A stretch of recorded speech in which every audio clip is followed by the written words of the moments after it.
समाज द्वारा खरीदी गई 1008 वर्ग गज जमीन में महायोगी गुरु गोरक्षनाथ जी का मंदिर, नाथ संप्रदाय का संग्रहालय और अपने समाज की धर्मशाला का निर्माण कराना, एक ये कार्य है जो हमें भविष्य में करना है।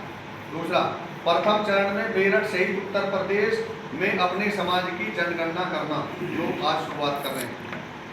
तीसरा, उत्तर प्रदेश के रिकॉर्ड में दर्ज अपने समाज की कम जनसंख्या को वास्तविक जनसंख्या के अनुसार संशोधन कराना। जब जनगणना हमारी पूरी हो जाएगी तो फिर उत्तर प्रदेश गवर्नमेंट के रिकॉर्ड में भी जो है हम इस संख्या को संशोधित कराएंगे। अभी 1 लाख के आसपास है, जब हमारी 75 लाख होगी, 70 लाख होगी, 50 लाख जो भी आएगी उससे हम संशोधन कराएंगे। इसके बाद सर्वप्रथम उत्तर प्रदेश में अपने समाज के संगठन, मजबूत संगठन का निर्माण करना। आज हमारा समाज कहीं ना कहीं अस्त व्यस्त है, कई सारे टुकड़ों में बटा हुआ है। इसे एकजुट करके पूरे प्रदेश का मजबूत संगठन अपने समाज का हमें खड़ा करना है, ये भी एक लक्ष्य है इसमें। इसके बाद अपने समाज और अपने समाज के संगठनों की प्रदेश व राष्ट्रीय स्तर पर विशेष पहचान और मजबूत पकड़ बनाने के लिए कार्य करना। प्रतियोगी परीक्षाओं में समाज के बच्चों की मदद करना, प्रतियोगी परीक्षाओं के लिए निःशुल्क प्रशिक्षण की व्यवस्था कराना तथा अपने समाज के बच्चों की कैरियर काउंसलिंग कराना। सातवां, अपने समाज की विधवा महिलाओं को रोजगार उपलब्ध कराना।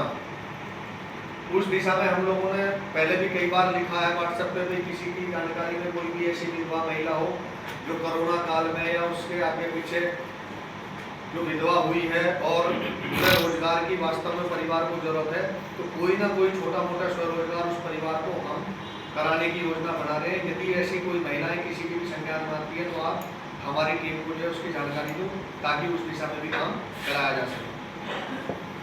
अपने समाज के परिवारों को स्वरोजगार व रोजगार दिलाने के लिए कार्य करना। असम व राजस्थान की भांति जोगी जाति कल्याण बोर्ड या आयोग का गठन उत्तर प्रदेश में कराना, ये भी हमारा एक लक्ष्य है। बड़ा काम है, पूरे समाज को फायदा होगा। जोगी जाति कल्याण बोर्ड या जोगी जाति आयोग वो हम गठन कराएंगे, लेकिन वो होगा कब? जब हम संगठित होंगे, जब हमारी कुछ ताकत होगी, तभी तो हम सरकार पर दबाव बना सकेंगे। तो ये सारे काम सब जनगणना से जुड़े हुए हैं। जनगणना होने के बाद सारी चीजें हमारी एक के बाद होती चली जाएंगी। अपने समाज के ऐसे बच्चों की हर संभव मदद करना जो किसी भी खेल की दिशा में भविष्य बनाने की तैयारी कर रहे हैं। जो हमारे समाज का बच्चा खेल रहा है लेकिन वो कहीं आगे परिवार की राजनीतिक पहुंच न होने के कारण बच्चा योग्य है, सक्षम है, अच्छा खेलता है लेकिन आगे नहीं बढ़ पा रहा, उसकी हम लोग मदद करेंगे। अपने समाज की पहुंच सभी सरकारों तक बनाने के लिए कार्य करना। अपने समाज में होने वाली शादियों का पंजीकरण ट्रस्ट के पास कराना, ताकि भविष्य में विघटन की स्थिति में दोनों पक्षों के वास्तविक खर्चों का हिसाब किताब का रिकॉर्ड ट्रस्ट के पास अंकित रहे, और यदि भविष्य में इस रिकॉर्ड की कोई जरूरत पड़ती है तो ट्रस्ट उस समय इस रिकॉर्ड को प्रस्तुत कर सके। अब हो क्या रहा, आप देखो बहुत सारी ऐसी शादियां हैं जो शादियां हुई उस समय तो सब कुछ ठीक है, लेकिन यदि विवाद की स्थिति, विघटन की स्थिति परिवारों में आती है तो जिसने 2 रुपये खर्च करे वो 10 बतावे, और वो फिर उस 10 रुपये के चक्कर में फैसला नहीं हो पाता। तो हम लोग ये निर्णय ले रहे हैं, यदि समाज के जो परिवार स्वेच्छा से ये कहेंगे कि भाई आप जो है ट्रस्ट के पास अपना हमारी शादियों का रिकॉर्ड रखो, तो हमें उसकी अलग सेल बना देंगे, पूरा प्रॉपर रिकॉर्ड बिल सहित उसमें रखा जाएगा दोनों पक्षों में।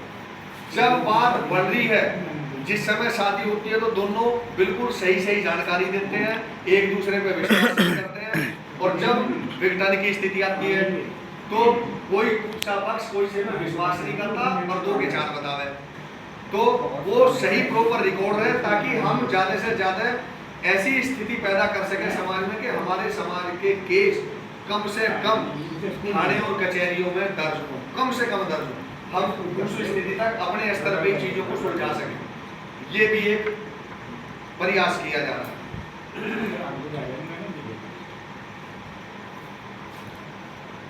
इसके बाद अपने समाज की देश व प्रदेशों की सरकारों में, राजनीतिक दलों में मजबूत पकड़ बनाने और अपने समाज की एकता की ताकत दिखाने के लिए भविष्य में जो भी बड़े कार्यक्रम हमारी युवा टीम द्वारा किए जाएंगे, उनमें सभी भाइयों को परिवार सहित पूरे परिवार के साथ जरूर पहुंचना है।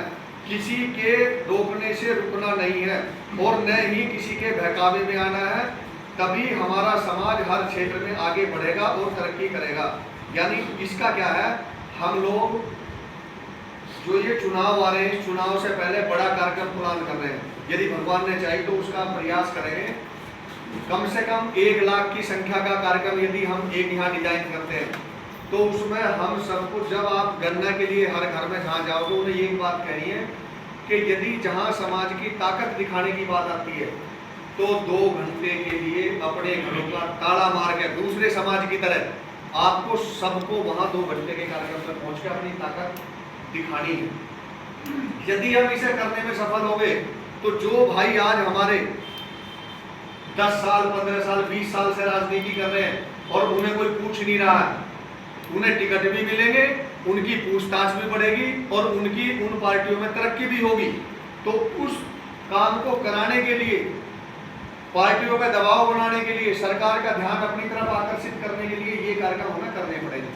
उसके लिए वो कार्यक्रम तभी सफल होंगे जब हम हर घर में जा रहे हैं जनगणना के लिए। हर घर में आपको साथ साथ ये भी बताना है कि जब समाज की ताकत दिखाने के लिए कहीं कोई कार्यक्रम होता है, तो आपको किसी के बहकावे में नहीं आना, रुकना नहीं है। आप 2 घंटे 3 घंटे के लिए पूरे परिवार का ताला मार के ज्यादा से ज्यादा लोगों को वहां पहुंचना है। और ऐसी स्थिति में हमें तो पहुंचना ही है, हमें एक योजना और बनानी, जो हमारे मिलने चिलने वाले अगर पड़ोसी हैं, मोहल्ले के हैं, दूसरी बिरादरी के भी, उन्हें भी ले जाओ। क्या हमारे समाज के लोग दूसरी बिरादरी के लोगों के कार्यक्रम में नहीं गए क्या? हमने भी तो दूसरे की भीड़ बढ़ाई। यदि हमने 4 आदमियों को अपनी घर लाकर भीड़ बढ़वा ली और अपनी संख्या में काउंट करा लिया, तो क्या गुनाह कर दिया? तो यही करे जा रहे हैं। तो ये हमें ध्यान रखने की जरूरत है। ठीक है जी। इसके बाद समाज की युवा टीम द्वारा भविष्य में जो भी कार्य